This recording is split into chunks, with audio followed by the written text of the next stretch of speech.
حابة طبعا في كمان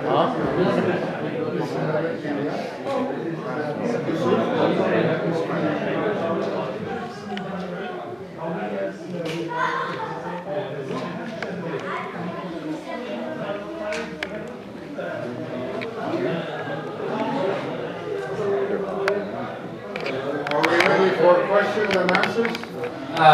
Sure. Well, yeah, he's gonna continue with the last question. So the question I was asking, and then I'll ask my question, and then I'll ask you a question, okay? So the question that we were at, we want to finish off, inshallah, is we are talking about the hujjat al-ijma', the ground for ijma'. No, just your voice. Keep it up. Okay. The proof for ijma', which is ijma' means the ulama of al-sunnah wal jama'ah, Sunni Islam is based on the doctrine of ijma', that when Muslims all agree on an issue, they cannot be wrong on it. It must be right. So what is the basis, the hujjat of that proof, of that principle? Okay,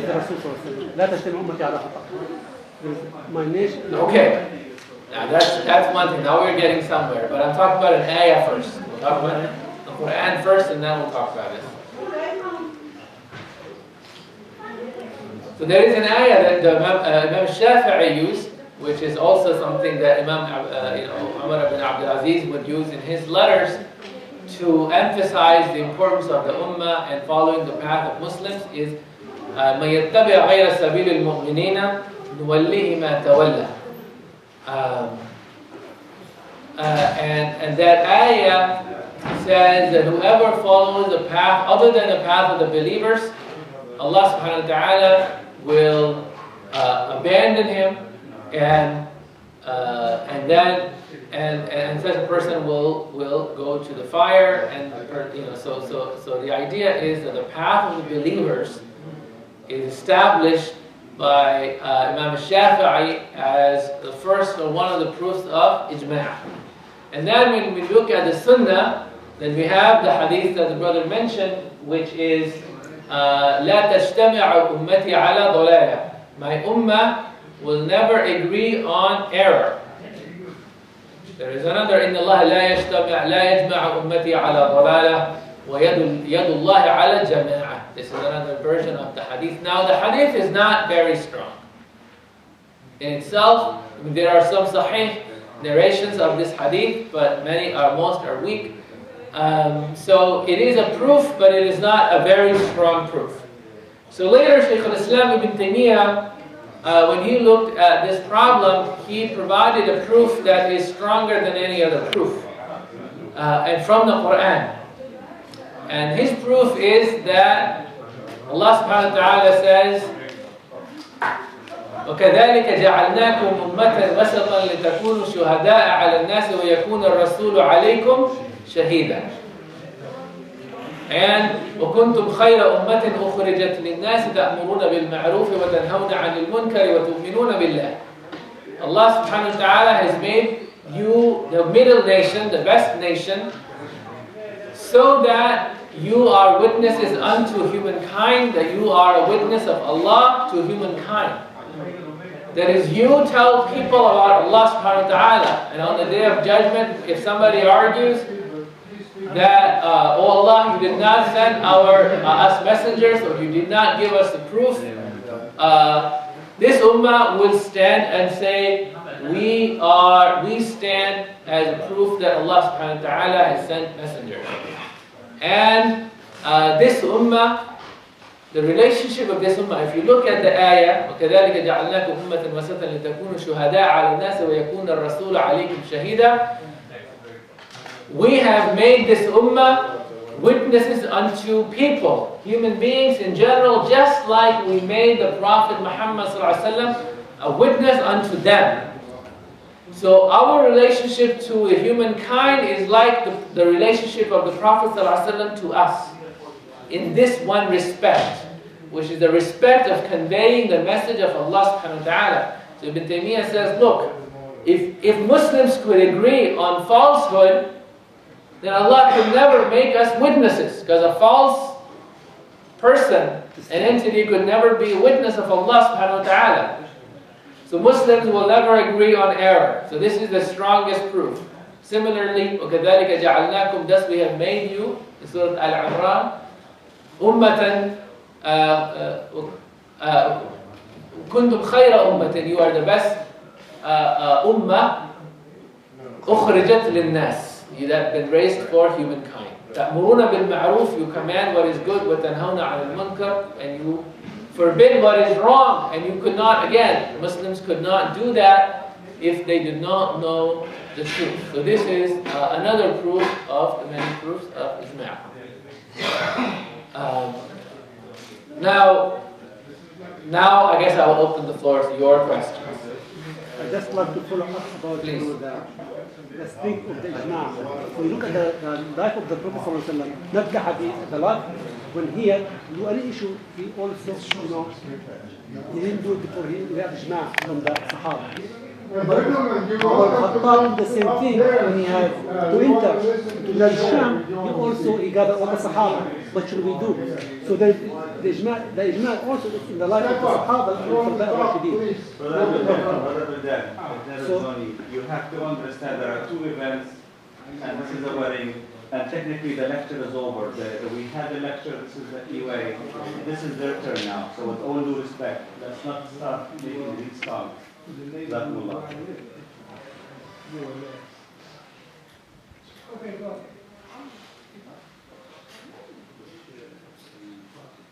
Questions, further questions. And again, I think we had agreed that people can take food and interact while I'm talking. So I have no problem doing that, inshallah. So please, let there be no tension. I think that we all expect that there will be noise when people move and get food, inshallah. Are there any other questions?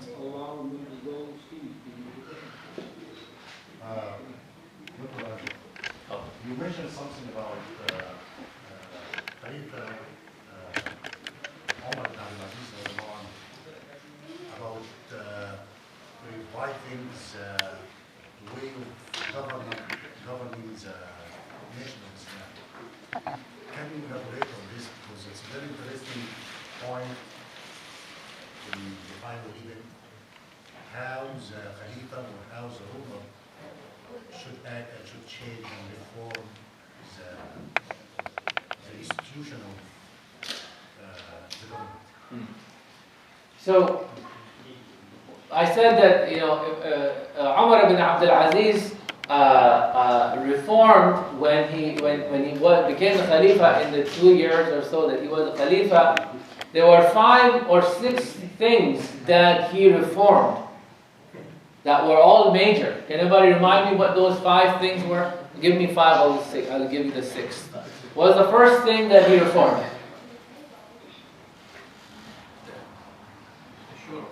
Shura. Right? The first thing that is the essence of Islamic government is shura, that Muslims choose their ruler rather than rulers. That had become the practice of the Umayyads to designate. The dying caliph designates his heir, that my son or my cousin or my uncle will be the next ruler. So that, instead of doing that, he canceled that and he re-established the principle of shura. So that's one. What else did he do? Returning the soldiers from the borders of Rome. Right. So he stopped the practice of the fighting or jihad from the frontier. He rolled back this jihad because Muslims were dying with no progress and there was no immediate urgent need for jihad there. Yes. So to wrap it up, since you only mentioned the first century, then there's 13 centuries after that. Yes. And each century you have analyzed a revival, correct? Where can we get that? I know the time doesn't allow us right now. Where can I get? Can we follow up on your thoughts? And do you have it written somewhere? Can we?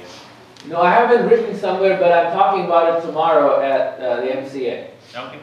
So if I'm okay with it, if you audio record it, and maybe people can share it, inshallah. But I have sent my slides. Have you seen my slides? Yeah, so there is, that's the beginning, and then I'm going to be talking about that tomorrow, inshallah. So before 3rd century, like you have knowledge. So is there any YouTube or anything that we can have it and we can do? You have to attend this class in Wisconsin, University of... It's after 3rd century. Inshallah. Again, I'm talking tomorrow at the MCA from 3rd century onward, right? So until, inshallah, the 14th century. So before 3rd century. Which I did today at the MCA. And From where can we get that? Well, I don't have anything recorded. So today I talked about it all day, but I have the slides. If you want the slides, maybe I'm sure the brothers can provide them, right? So anyway, can we finish really the question on Umar ibn Abdul Aziz, then we go to the next question, okay? So one of the things that he changed was when we talked about Shura, we talked about jihad, and then Baytul Mal, treasury. He rolled back the practice of using treasury as personal, because the difference between kings and khalifa. In Islam, the fundamental difference was that a king owns Baytul Mal, king owns the wealth of the people. Whereas a khalifa, according to Muslims, is seen as a wakil of the ummah, as simply a representative of the ummah who has nothing, who is an employee, an ajir. One of the terms that Muslims used to use for the Khalifa was ajir, a wage earner. He's a wage earner of Allah subhanahu wa ta'ala, who has been appointed over the ummah, who is responsible and will be corrected by the ummah. So this understanding that you do not have any power over this money that you have been given, right? It is your only dispenser, a distributor, you are not the owner. So this is the third thing that he corrected. And then the policy toward non-Muslims and new Muslims. That Umayyads did not want people to convert to Islam because it reduced their tax revenue. Umar ibn Abdul Aziz changed that, and he said, we have come as callers to Allah and not as tax collectors. And finally, all the Islamic sciences that he started, which is his most lasting contribution. The science of hadith, and especially the science of seerah. So what does this say about Islam? Of course, Khilafah today. Well, Muslims, Ahl Sunnah wal Jama'ah agree that Khilafah, or the government of Muslims, by a ruler who has certain attributes, and it's a governor of all Muslims, not of one state.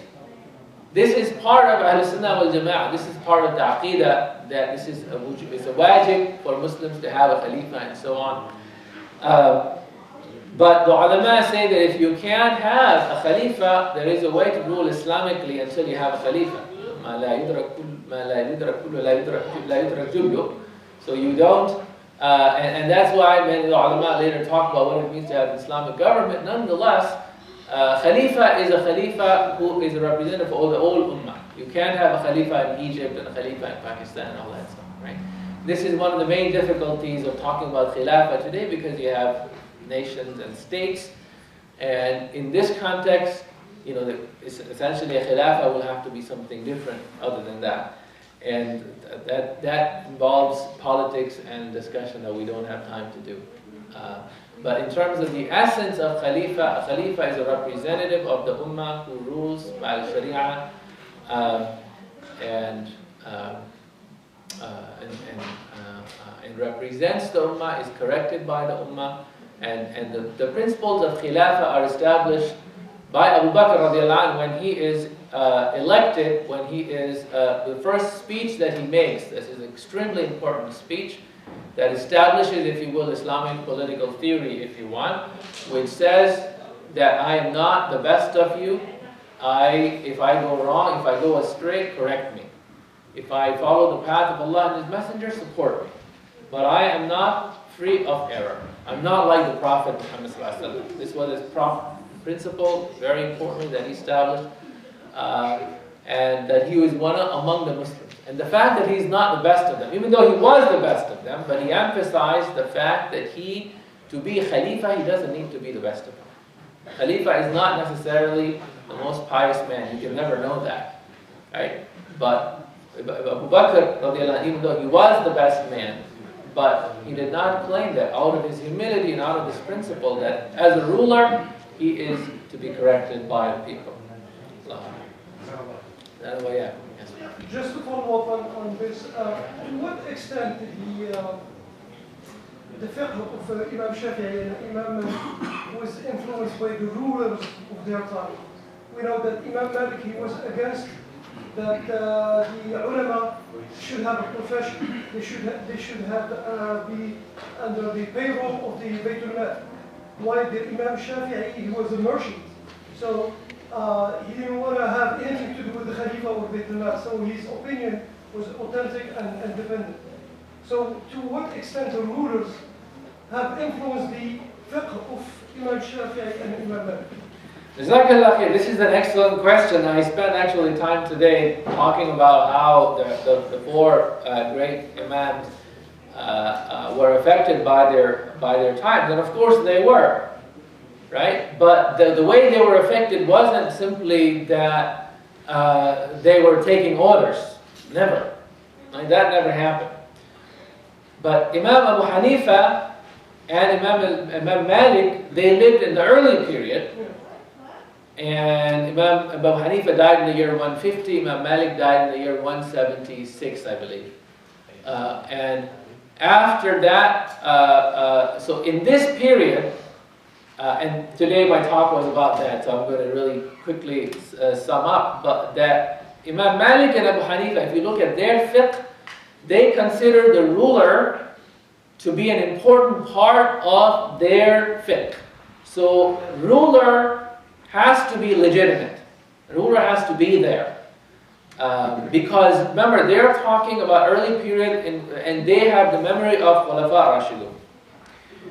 One time Abu Bakr, and there were many, they also supported rebellions against the ruler. Imam Abu Hanifa supported 2 rebellions at least and others as well. Rebellions because if ruler is important to you, you want to make sure that there is the right ruler. Ruler, because this is a legitimate part of your government, therefore ruler has a role in the lives of Muslims, and their fiqh is dependent on having the right ruler, right Khalifa. But then there were these revolts failed, and as we know that Abbasids came to power in the year 132, and after that they began to follow the same path as the Umayyads. And then there was a major revolt against the Abbasids by Nafs al-Zakiyya, which also failed. And after that, ulama, in a way you could say, gave up on fixing the Khilafah. They said, you know what, these guys are not going to... So from Imam Shafi'i, by the time he's growing up, ulama are changing their mechanism. They are making fiqh more and more independent of the ulama, of the rulers. Because they're afraid that these rulers who are impious are going to try to impose and manipulate power, Islamic doctrine, just like, of course, Christian rulers manipulated Christianity.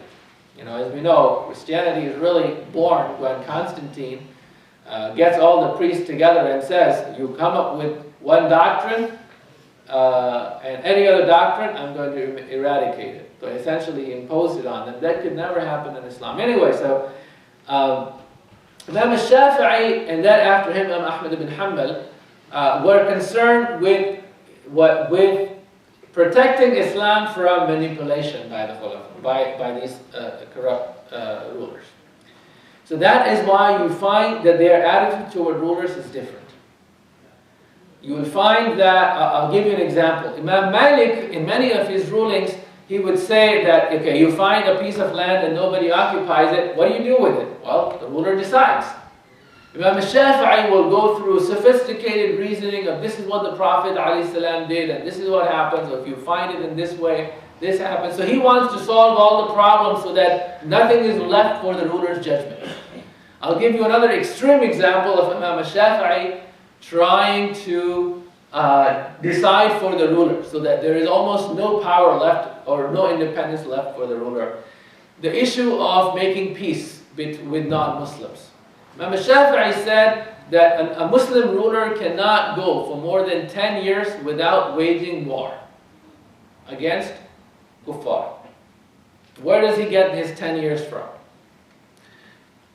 Anybody?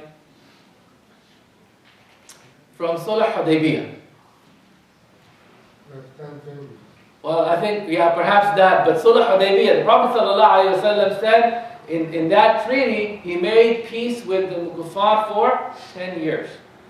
So Imam Shafi'i said, look, Prophet ﷺ made peace for 10 years, and this is the maximum time that a ruler can make peace with the kuffar for 10 years. Now, if you think about it, it's like, that has nothing to do with that. The Prophet ﷺ made a political decision, which is how early fuqaha, Imam Abu Hanifa and Malik, is how they understood it. So it's a political decision, it's the rule, it's the decision and the judgment of the Imam. But Imam Shafi'i is doing something different, that if you just reading his al-Umm, you won't understand his fiqh. Now later fuqaha began to just repeat it. But what he was really trying to do, he was trying to criticize the Abbasids. Because remember, Abbasids rolled back and stopped jihad completely. Umayyads, there was a Umayyad way to make jihad, and after that they stopped it completely and they turned inward. And so Imam Shafi'i was providing an indirect critique of these rulers. That for 10 years, these people have rolled back jihad altogether. So, and also he was taking this decision and judgment away from the rulers by saying, look, this is the sunnah of the Prophet. So, you almost find, and sometimes it just sounds like it's just not very compelling at all, right? But these are the things that you find in the fiqh of Imam Shafi'i. Because part of it is to try to, if you understand the political context, you will understand what he's trying to do. So it's a very good question. He says we don't have time to talk about it too much. Yes?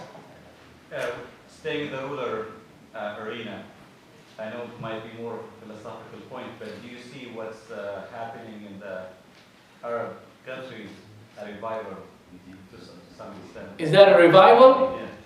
Yeah. No, that would be a stretch. Right? It is a possibility, it is opening up possibility for Muslims to think about these issues, but what these young men in the Arab world are asking has nothing to do with Islam on the whole. They want freedom, and of course they want democracy, and these are all good things, but the way that they understand it and the way they want it, especially the young folks, they're very influenced by the West.